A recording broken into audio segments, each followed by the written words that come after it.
Do you want to be a prisoner main? Well, you shouldn't be, because there are so many prisoner mains already.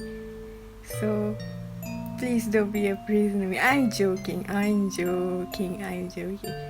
Well, if you want to be a prisoner main, or you just want to play him, I don't know. Well, here's a guide for you, I guess. Just keep on watching and I'll explain to you on how to be a prisoner. Yes. First of all, before playing any character, right, you have to understand their skills. And no one has the time to read this long as description, right? So I've summarized it for you. First skill, circuit control. Prisoner can connect two ciphers and transfer progress to each other. How to use the skill? Just press this glove thing over here. See, after pressing the glove thing, a map in his head will appear according to his memory. The cooldown of this skill is 30 seconds. Each prisoner can make only one connection at a time, and every survivor can see it. During transmission, their own decoding progress will be decreased by the same transmission percentage. You can only adjust the transmission percentage from 12%, 24%, 36%, and 48%. If you transfer decoding progress to another cipher, you lose decoding progress depending on how far the ciphers are to each other, ranging from 10% to 20%. Of course, it doesn't tell you how much percentage you lose while you're transferring, but I assume that if it's green and the transmission loss is low, then you only lose 10% of decoding. But if it's moderate, then you lose 50%. And if it's red, which is transmission loss high, then it's 20%. Connection can be destroyed by hunters, and destroyed connection at the cipher can not be connected again for 45 seconds. Did that make sense? I don't know. If cipher is activated, activated, pop basically, connection will become invalid. Second skill, conductor. Prisoner is capable of accumulating electric charge. When he is decoding at a connected cipher, an electrical area will be formed. When hunters enter it for a certain period, they will be stunned, but hunters can build resistance to it after being stunned for 3 times. When the connection becomes invalid or destroyed, the area also disappears. Due to his unique body composition, prisoner will recharge in the area like a Pikachu. How is he even alive? I don't know. Once recharge is complete, he can release severe electric shock 1 time. Basically, his 1 second stun, bro. It's just a 1 second stun, and it's an area or effect stun. Since the shock is strong, hunters can build resistance to it, but the shock has a 45-second cooldown. Third skill, super circuit. Prisoner sets up a connection between the exit gates in advance. Well, exit gates are open, prisoner can transmit decoding progress to the other exit gate. Only prisoner can adjust it though, from 0% to 45%. But transmission progress loss is a constant 15%. Why is there so many math? I don't know. Hunters can destroy the connection, and once destroyed, it cannot be connected again. Fourth skill, obsession. Decoding speed is increased by 10% when on a cipher with a connection. Once the calibration fails, his rigid time is decreased by 30%. But no one really knows what this means actually. Even I don't know. So some people, they say it's the decoding speed. Some people say it's the shock animation when missing a calibration. But it's better to not miss it anyway, I guess. Netties, fix your description. What the freak, man. Also, since he is so obsessed with whatever he's doing, fear radius is decreased by 20%. Okay, let's talk about prisoner overall as a survivor in terms of decoding, kiting, and rescuing. Prisoner as a decoder isn't really the fastest decoder like Mac without debuff, Mind's Eye, or Lawyer, but he is a decoder support. which means he supports his teammates in terms of decoding, which means he's not a strong decoder on his own, but he is a strong decoder because he helps his teammates decode faster in a way. So he can transfer his progress to anyone and anywhere in the map. No other survivor can do that. They have to run all the way and actually touch the cipher to do that. But Prisoner, he can decode from just one cipher and pop other ciphers from other ciphers, But without the connection though, he decodes like a normal person, like Lucky Guy. So Prisoner is not a strong character on his own and is very reliant on his teammates. In terms of kiting, compared to most decoders in the game, he has no vaulting debuff, so that gives him an advantage in kiting. He also has a 1 second stun, but the stun is not powerful at all. And actually the stun is to compensate on his smaller field radius. So I suggest you to use it only to make it to pallets and windows. Other than that, it's just meh. It's not powerful at all. Most of the time you will still die after using the stun. So it's really, he's just a normal person. So basically he kites like Lucky Guy with a 1 second stun. And after you have 1 second stun, you basically don't have anything. In terms of rescuing, he is one of the few survivors that can balloon rescue, but it's very risky to do and not recommended. I'll say why later. Or you can just rescue normally like any other character, just run, bait the hit, or take the hit first. Or it's the same. There's a lot of ways of rescuing. You can find rescue guides at other places. Now that you know the ways of being a prisoner, here are some tips and tricks on how to play him. At the start of the game, connect 2 ciphers immediately, preferably the one closest to you to a cipher someone is most probably gonna go to. Usually the cipher at the middle of the map, at the shack, at the factory, or hospital, at boat, etc. Different maps have, just connect it to a cipher you think someone is gonna go to. This requires, of course, knowing spawns and stuff, but if you're new and don't know, then it's okay. You'll eventually know the spawns anyway. Some people like to connect to ciphers far away from them to trick the hunter, but usually it doesn't work. Why? Because if the hunter's Wu-Chang, who knows the spawns, no one is safe. Better to start decoding and get your 1 second stun immediately. Yes, Prisoner is a decoder. He is weak, but that doesn't mean he can't kite at all. Like Mind's Eye and Lawyer who has a vaulting debuff, it's better to just get the stun as quickly as possible. Depends on you. Prisoner is a mediocre kiter. He isn't supposed to kite, but if you can't kite as Lucky Guy, you also can't kite as Prisoner. That means he can kite if you can kite. It depends on the player, but in the end of the day, not the character. Prisoner is always usually first chase because he spawns closest to a hunter since he is a decoder, and he is really deadly if you let him decode. Always expect to die first and don't expect you actually make it out of the gate. If you want to make it out of the gate, play mercenary. If you're actually being chased, do your best to kite and waste hunter's time.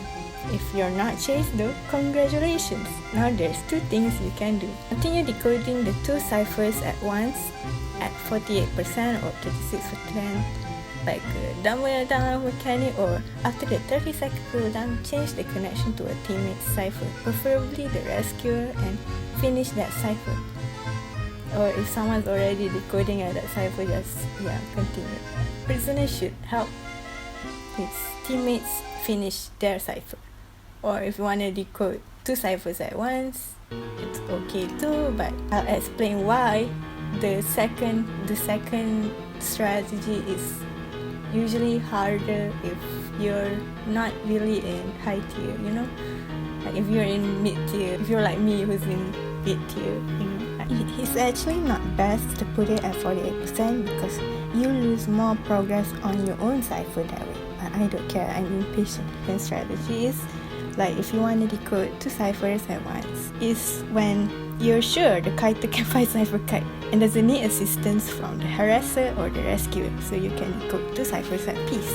Strategy, the one where you help other teammates finish their cipher, right, is if you're like me who always solo queues and the first kiter always dies in 5 seconds, so now the rescuer needs to leave their cipher ASAP at like 20% decoding progress.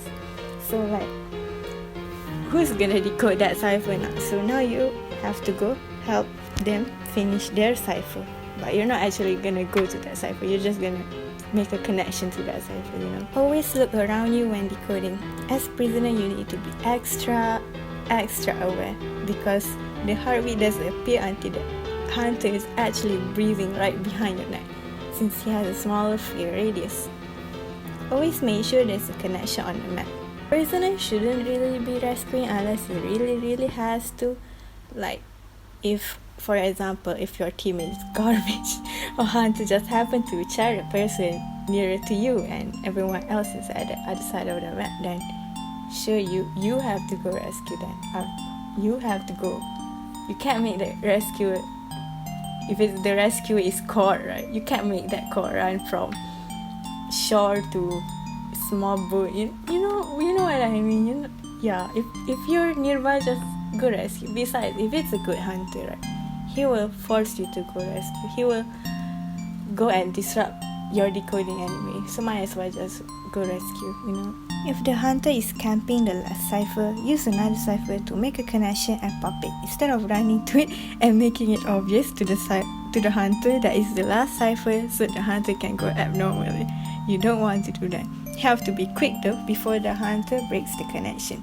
If it's broken, just start a new cipher. Don't force that cipher. When opening exit gates, don't transfer progress at all unless there is someone else opening it.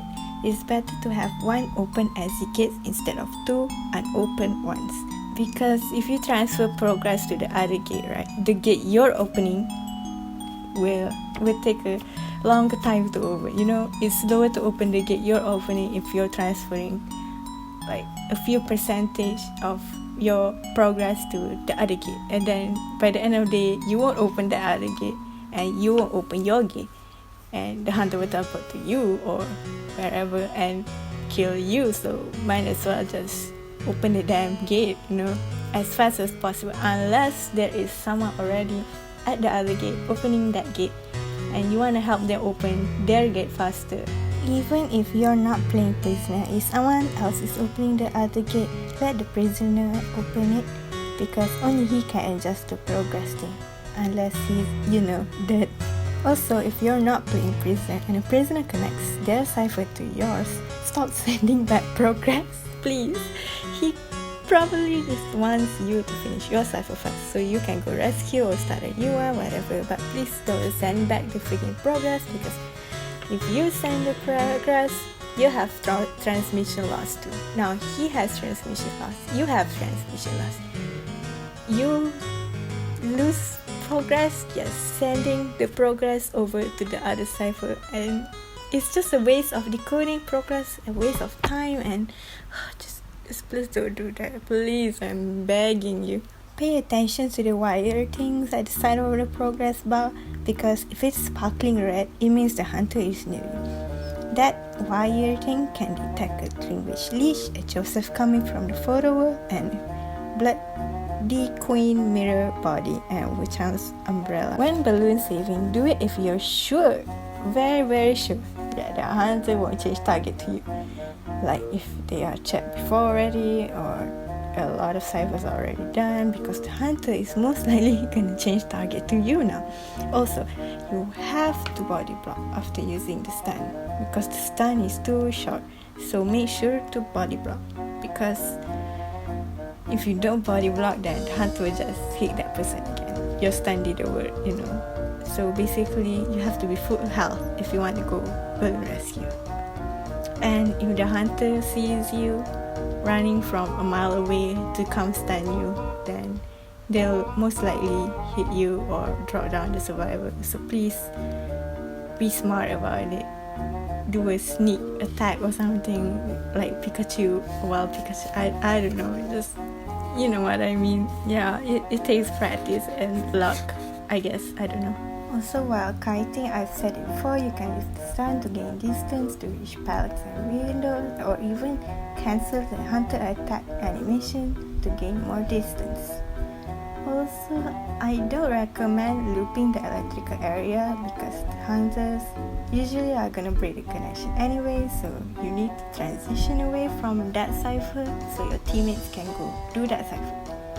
But if the hunter doesn't break it, you can loop there, I guess.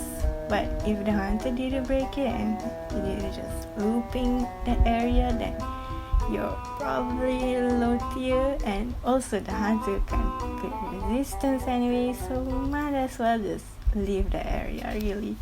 When doing the last cipher, make a connection to the last cipher anyway, but don't transfer progress to the other cipher to get that 10% decoding buff. When hit under tight, quickly connect two ciphers so that your teammates can finish decoding on those ciphers faster.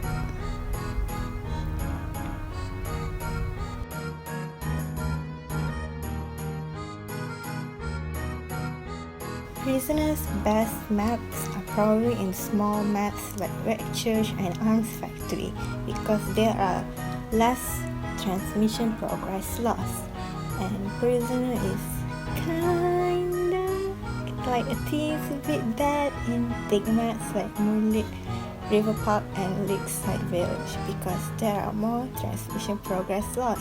But if you're like me and don't care, just play whoever because where else can pop a cipher from across the map, am I right? Hunters that Prisoner is bad against are usually jump scare hunters like Wu-Chang, Photographer, Bloody Queen, and Dream Witch because he has a smaller field radius, so it's easier to terror shock him while he's decoding, so you need to be extra aware while playing him. Even the sparkling red wire things won't help you from getting a terror shock because by the time the hunter is already breathing behind your ear, then it's already a free hit, you know? Prisoner is good against any hunter really because he can finish anyone's cipher from anywhere on the map. So which personas are good for Prisoner? I'm just gonna say that personas are really optional and they are according to your own playstyle. There's no one type of persona you have to use. If a pro uses this persona, then it's a guaranteed win or anything. But this is just like a recommended persona that I personally use on Prisoner. So first off, if you want to bring broken window and borrowed time. If you're like me who's really oblivious all the time, or you're just weak to jump scares, you can bring the cold persona, or you can bring struggle. Struggle is in like smaller maps, so or I don't know, just bring struggle, I guess. If you think you can kite without broken windows, or if you think that you want to benefit the team and you are never chase first and you're not cursed like me who is always first chase, and you want to help your team in terms of rescuing, then you can bring Tide Turner. If you can kite really good with Tide Turner, then go ahead. There's a lot of prisoners that also bring Tide Turner. A lot of even the pro top prisoners bring Tide Turner. So it's really crazy. But if you're like me who depends on broken windows and you always die first, so you never get to use that tide anyway, so yeah, it depends on you. It's just a recommended persona, really. Okay, that's all I can say about Prisoner. I hope this guide has helped you, but did it really help? I'm just a mean one, so never mind.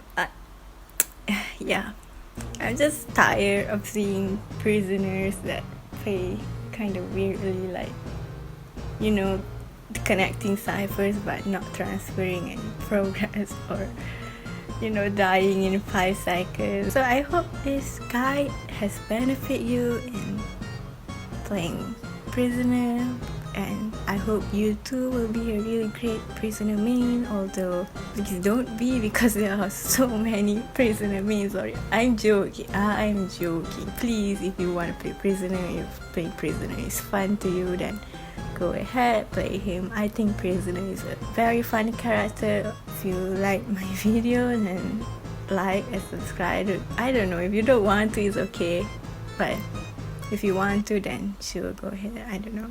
Yeah, I probably never make a guide ever again because I have no idea how to make a guide. But yeah, thanks for watching. Bye bye.